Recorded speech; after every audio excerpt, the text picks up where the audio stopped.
Hey guys, it's Fancy, and you're watching the Good Wives Network, and I just wanted to come out and let you guys know that I did finally get all of Nick and Dawn's emails organized and put into Patreon. It is a downloadable document.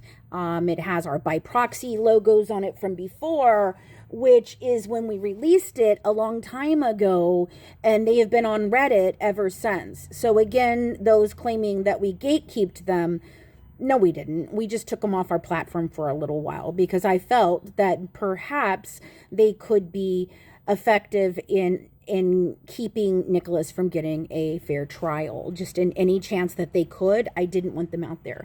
But now that Nicholas's appeals have essentially come to an end, I feel confident that we can put them out there, that we can discuss them, and eventually I'm hoping to get clarity on, are they real? Are they all real? Are some of them fake? And I'd love to be able to look through Nicholas's emails like we have Gypsy Rose's. Now, I want you guys to understand that Dawn has told many stories. She has approached many people, and she tried very hard to cash in on all of this. She did not. We never paid Dawn. We never really, it wasn't a hiring situation. She had a contract to participate in the documentary that we were putting together, and her story would have been told within sight of that, and that's what her contract was all about, is assisting and getting others to verify her story, blah, blah, blah. So it wasn't just about Nicholas Godejohn like people seem to think it is. You read a contract and you take one line out of it. That does not the contract make. It is simply one line of a contract. So they're out. I do believe that they show his susceptibility to being manipulated. And this brings me to something that has recently happened with his appeals. So a little while back, I read a 21-page document that had been sent into the appeals court for Nicholas. And me, Mac, and others were highly, highly impressed with this person's letter for him. And it was very clear that he had not written this, that someone had helped him. And we did not know that he was upset about the help.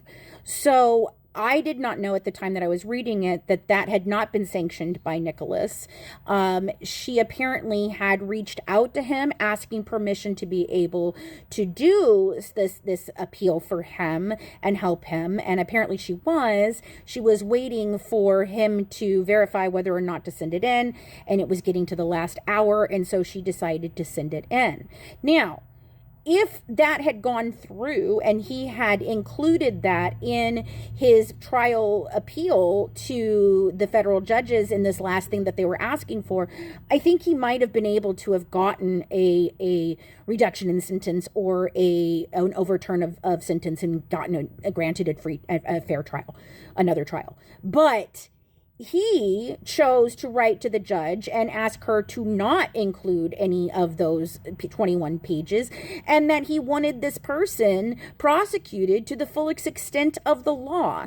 And this again shows you that Nicholas Godejohn is not capable of assisting in his own defense. He was never capable of assisting in his own defense, and that should have been the reasoning for an appeal to begin with, is that Nicholas could not assist in his own defense properly. He did not understand things. He did not cognitively have the ability to deliberate like they said he did.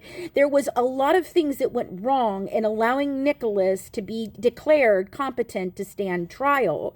Not that he's not competent in regular situations, but he definitely was not competent to assist in his own defense. And that is the epitome of what a fair trial has to be starting at. So he actually asked for it to not be included. It was not, and the denial came through.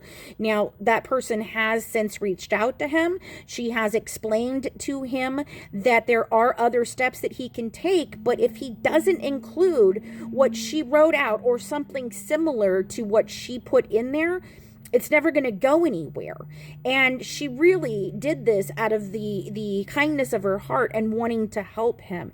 And I feel like he has people that sabotage good things for him all the time, which brings me to the fact that, you know, we put these emails out, and I want you guys to understand, I know that Christy and Gypsy were in conversations with Dawn the whole time. They could have told her what to write. They could have got her involved. I don't know. But she came to us with a huge sob story, and they were already well aware of Miss Dawn DeSalvi Boker.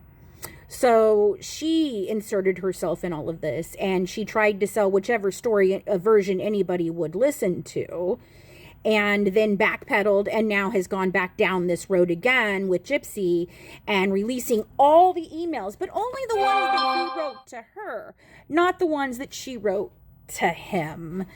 I smell something is not right here. There is something afoot at the Circle K. And whatever you think of these emails, and whatever you think of us for having them or getting them or any of those things, I still think that the emails are worth it. I believe that getting those emails were worth it, and it has helped me to understand Nicholas in a much different way than I ever did before. So go check them out. They're on our Patreon, free level, everything for you guys to see them, and you guys can discuss. Have a good one from the Good Wives, serving up true crime, one dish at a time. Bye, guys. Mwah.